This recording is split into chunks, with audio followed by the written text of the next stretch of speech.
Bismillahirrahmanirrahim. Assalamualaikum warahmatullahi wabarakatuh.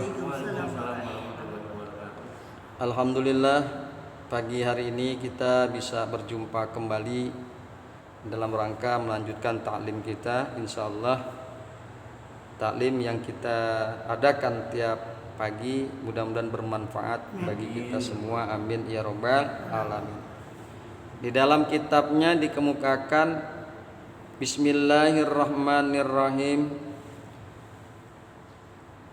Innal muttaqina fi jannatin wa nahrin wa maq'adi sidqin inda malikin muqtadirin. Wa min zalika al karamatu fid dunya wal akhirah. Wa qala Allah ta'ala inna akramakum indallahi atqakum. Faja'alal karamata indahu bittaqwa la bil ansabi wala bil amwali wala bi syai'in akhara. Wa kam wa'adallahu wa rasuluhu 'alat taqwa min khairatin wa sa'adatin wa darajatin wa hasanatin wa salahin wa falahin ghanaimin wa arbahin yatulu zikruha yata'azzaru hasruha wa ma ahsana ma qila fil ma'na. Inilah yang akan kita bahas pada pagi hari ini, masih berkaitan dengan masalah takwa. Masih berkaitan dengan masalah takwa. Bismillahirrahmanirrahim. Innal muttaqina, sesungguhnya orang-orang yang bertakwa, fi jannatin wa nahrin, berada di dalam jannah, berada di dalam surga, wa nahrin, dan sungai-sungai, nahar. Fi maq'adi sidqin inda malikin muqtadirin, di dalam tempat yang disenangi, di dalam tempat yang menyenangkan di sisi sang pemilik. Muqtadirin, sang penguasa. Siapa itu? Allah. Pemilik jagat raya ini kan Allah. Pemilik surga Allah. Yang berkuasa siapa? Ya Allah. Artinya bahwa maka orang-orang yang bertakwa itu berada di dalam tempat yang disenangi di sisi Allah Subhanahu wa ta'ala. Ya. Bismillahirrahmanirrahim. Innal muttaqina fi jannatin wa nahrin, sesungguhnya orang-orang yang bertakwa di dalam surga dan sungai, tempat yang menyenangkan. Sesuatu tempat yang mungkin kita tidak bisa membayangkan kayak apa. Bayangan kita berkenaan dengan surga yang kita dapatkan informasinya saat ini adalah sebagaimana yang tertuang di dalam Al-Quran, sebagaimana yang disabdakan oleh Kanjeng Nabi Muhammad sallallahu alaihi wasallam. Intinya bahwa tempat tersebut sangat menyenangkan, melebihi kesenangan-kesenangan di dunia. Bahkan tempat yang paling senang di dunia, maka surga itu 1000 kali lipat kesenangan yang berada di dunia. Semua menjadi halal di dalam surga. Perkara yang haram di dunia maka menjadi halal di dalam surga. Bagaimana diceritakan oleh para ulama bahwa nanti di dalam surga ada sungai. Sungainya macam-macam. Ada sungai yang berisi susu, ada sungai yang berisi anggur. Sedangkan masalah anggur itu adalah masalah yang memang bisa haram karena menjadi khamr.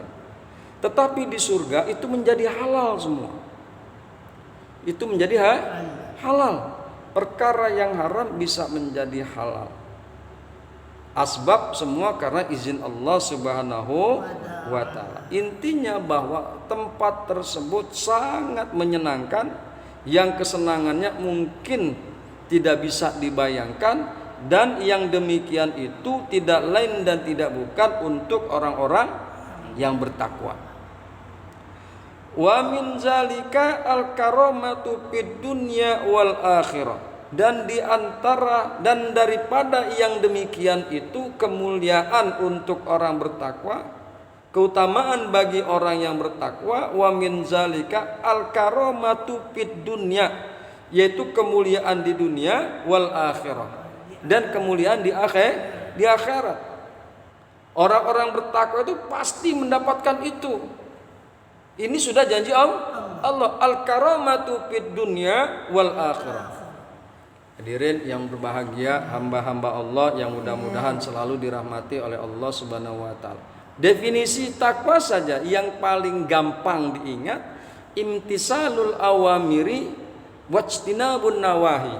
Mengerjakan apa yang diperintahkan Allah, meninggalkan apa yang dilarang Allah. Apa yang diperintahkan Allah dan apa yang dilarang oleh Allah pasti baik untuk kita. Baik untuk kita, baik untuk keluarga, baik untuk masyarakat, bangsa dan negara. Contoh satu yang sangat kecil saja. Kita berlaku baik terhadap orang lain. Kita menghormati orang lain. Sopan orang lain kepada orang lain, senyum gitu. Maka orang lain itu akan senang kepada kita. Imtisalul awamiri, menjalankan apa yang diperintahkan Allah semuanya. Sedekah dijalankan, zakat ditunaikan, kebaikan di masyarakat ditegakkan dan lain sebagainya. Kita baik ke masyarakat. Kira-kira orang begitu menyenangkan atau tidak? Pasti menyenangkan. Asbab kita disenangi oleh orang lain, asbab tingkah laku kita mengikuti perintah Allah, maka timbullah kesenangan. Kesenangan itu semakin bertambah, akhirnya orang menjadikan dirinya mulia. Kita akan mendapatkan kemuliaan itu sebab kita menjalankan perintah Allah, meninggalkan larangan Allah. Hammer nggak boleh, mabok-mabokan tidak boleh, judi tidak boleh, dilarang oleh Allah, mencuri tidak boleh, dilarang oleh Allah, ya. Mencuri dilarang oleh Allah, mabuk-mabukan juga begitu. Asbab kita berlaku baik dan meninggalkan apa yang dilarang oleh Allah, maka insya Allah orang pun akan hormat kepada kita. Orang pun akan memuliakan kepada kita. Hammer dilarang, mabok-mabokan dilarang oleh Allah. Kira-kira kita senang kagak di kampung ada orang yang mabok-mabokan? Kagak. Ada orang judi, main judi di kampung? Kagak. Ya. Asbab kita menjalankan apa yang dilarang oleh Allah, contoh mabok-mabokan aja, orang kagak demen sama kita. Asbab kita menjalankan apa yang dilarang oleh Allah seperti judi, orang tidak suka dengan kita. Mencuri, orang tidak suka dengan kita mencuri. Dengan asbab yang demikian itu, maka tidak akan timbul kemuliaan, maka tidak akan timbul kebaikan. Akhirnya orang yang menjalankan apa yang dilarang oleh Allah ambruk, hancur namanya. Sekali lagi bahwa itu kemuliaan di dunia dengan asbab kita bertakwa kepada Allah Subhanahu wa taala, menjalankan apa yang diperintahkan oleh Allah, meninggalkan apa yang dilarang oleh Allah. Dan di akhirat pun kita mendapatkan kemuliaan. Allah tempatkan orang-orang bertakwa pada posisi yang sangat baik, posisi tertentu, begitu kan? Surga salah satunya, salah satu bentuk perwujudan balasan oleh Allah untuk mereka orang-orang yang bertakwa, mulia. Jadi sekali lagi bahwa wa min zalikal karamatu fid dunya wal akhirah, dan kemuliaan atau keutamaan bagi orang-orang yang bertakwa, di antara yang demikian itu adalah kemuliaan di dunia dan kemuliaan di akhirat. Qala Allah Ta'ala inna akramakum indallahi atqakum. Nah, ini ayat paling familiar banget nih, paling familiar, sering banget dibawain oleh para ustadz, ajengan dan lain sebagainya. Allah menasihatkan kepada kita, inna akramakum indallahi atqakum, sesungguhnya yang paling mulia di antara kalian di sisi Allah adalah yang paling takwa di antara kalian. Kalau kita lihat ayat ini, kemuliaan itu bertingkat-tingkat. Yang paling mulia berarti ada yang tidak mulia, ada yang setengah mulia. Ada yang kedudukan mulianya dasar, ada yang pertengahan, ada yang paling tinggi. Semakin orang bertakwa, maka dia semakin mulia. Inna akramakum indallahi atqakum. Yang paling takwa di antara kalian. Takwa juga bertingkat-tingkat. Ada yang tingkatannya rendah, takwa. Ada takwa yang tingkatnya sedang, ada takwa yang tingkatnya tinggi. Ini dalam analogi kita.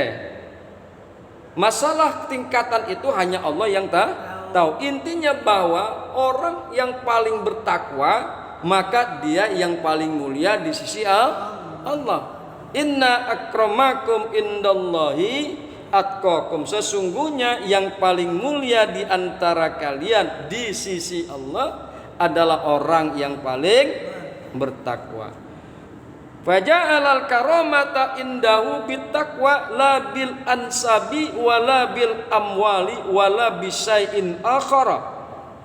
Maka Allah menjadikan al-karamah, Allah telah menjadikan kemuliaan itu di sisinya dengan sebab takwa. Dengan sebab takwa. La bil ansabi, bukan dengan sebab keturunan.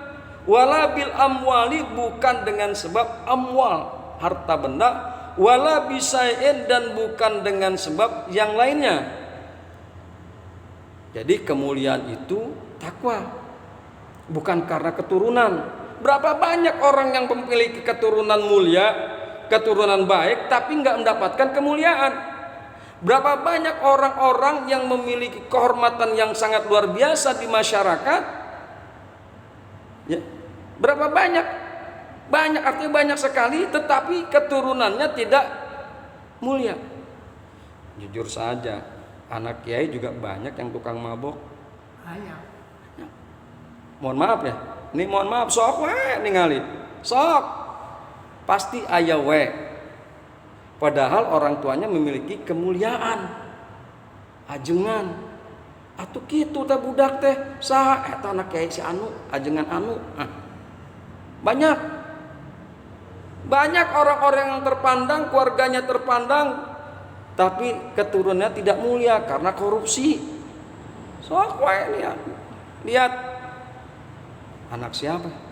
Anak si anu.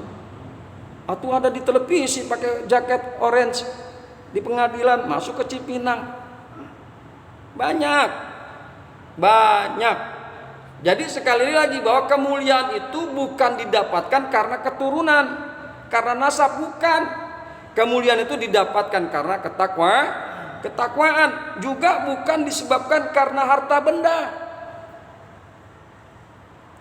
Tahu Fir'aun kan kaya. Tahu Korun kan kaya. Lah gemboknya aja terbuat dari emas. 60 orang gotong gemboknya aja tuh kagak cukup. Makanya sampai Ginari itu dia dapat harta karun. Gitu kan. Itu Korun nama seseorang yang saking kayanya sangat luar biasa. Yang Allah hinakan Korun dan hartanya dibeblesin ke dalam bumi. Kaya tapi nggak mulia, malah dihinakan oleh Allah Subhanahu wa taala si Korun. Makanya sekali lagi kemuliaan itu bukan disebabkan karena harta benda, tapi kemuliaan disebabkan oleh takwa. Senajan meskipun orang susah, meskipun orang fakir miskin, apa yang kalau dipandang suka sebelah mata sama orang, tetapi dia memiliki ketakwaan, insya Allah dia memiliki kemuliaan di sisi Allah Subhanahu wa ta'ala. Wakam Wa'adallah wa rasuluhu, dan berapa banyak Allah telah menjanjikan dan Rasul telah menjanjikan kepada takwa min khairatin, daripada kebaikan-kebaikan. Banyak Allah janjikan dan Rasul janjikan bagi orang bertakwa kebaikan-kebaikan. Di antaranya bahwa Allah akan mengeluarkan dia daripada kesulitan.